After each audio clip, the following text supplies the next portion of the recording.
5 তারিখের পর এমন এমন সহযোগিতা পেয়েছিল, ক্ষমতা আসার মতো একটা সম্ভাবনা তাদের থেকে তৈরি হয়েছিল, কিন্তু বাস্তবিক পক্ষে দিল্লি আমাদের দেশে বলে না মোল্লার দৌড় মসজিদ পর্যন্ত। এই বাস্তবতা ওনারা রিয়েলাইজ করেন নাই, উপলব্ধি করেন নাই যে আমরা কি সত্যিকার দেশের পক্ষে স্বাধীনতার সময় অবস্থান নিয়েছিলাম কিনা। এবং এরপরে ধারাবাহিকতায় আমাদের রাজনীতিক যে দায়িত্ব ছিল, সেই দায়িত্বের মধ্যে আমরা কন্টিনিউ করেছিলাম।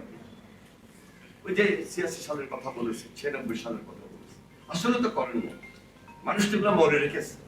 এবং 5 তারিখের পর নির্বাচন পর্যন্ত যে সময়টা পর্যন্ত দেশের জন্য আন্দোলনের পরে আমরা খুব পজিটিভ রাজনীতি করেছি কি? আসলে তো করেন না, এটা তো বাস্তবতা।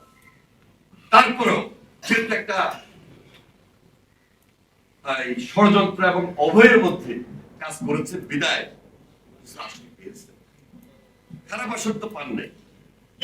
আসল পাওয়ার ক্ষেত্রে আমাদের কিছু কিছু নির্বাচনী এলাকা বিএনপির দুর্বলতা ছিল। যদি সেখানে 2 জন প্রার্থী না হতেন, 3 জন প্রার্থী না হতেন, তাহলে আমাদের যদি একজন প্রার্থী করে দিতে পারতাম, আসলে সংখ্যা কত হইত এটা হিসাবে রাখতে হবে। মানুষ বাংলাদেশের ইতিহাস সম্পর্কে, রাজনীতি সম্পর্কে এবং স্বাভাবিক একটা রাজনীতি থাকুক এই ব্যাপারে খুব বেশি ওয়াকিবহাল।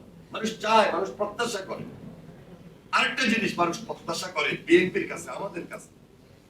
17 বছর আন্দোলন করেছি, লড়াই করেছি, সংগ্রাম করেছি।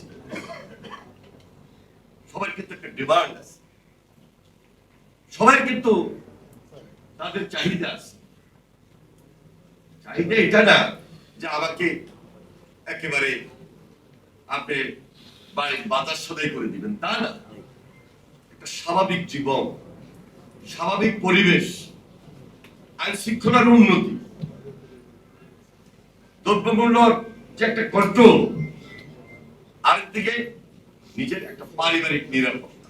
আমি একজন দলের কর্মী হয়ে অনেক সময় ভুল করি বা অনেক সময় জেনে শুনেও অন্যায় করি, কিন্তু মাননীয় প্রধানমন্ত্রী প্রত্যেকটা ব্যাপারে এত বেশি সতর্ক, এত বেশি সজাগ এবং আমাদেরকে বারবার মনে করিয়ে দিচ্ছেন যে 17 বছরের আন্দোলন, সর্বশেষ জুলাই আন্দোলন, লড়াই সংগ্রাম, প্রেসিডেন্ট জিয়ার রাজনীতি, মরহুমা বেগম খালেদা জিয়ার রাজনীতি, মানুষের প্রতি এই দলের কমিটমেন্ট, বিগত 17 বছরে আমার আপনার কমিটমেন্ট, এটাকে অ্যাকোমোডেট করতে হবে।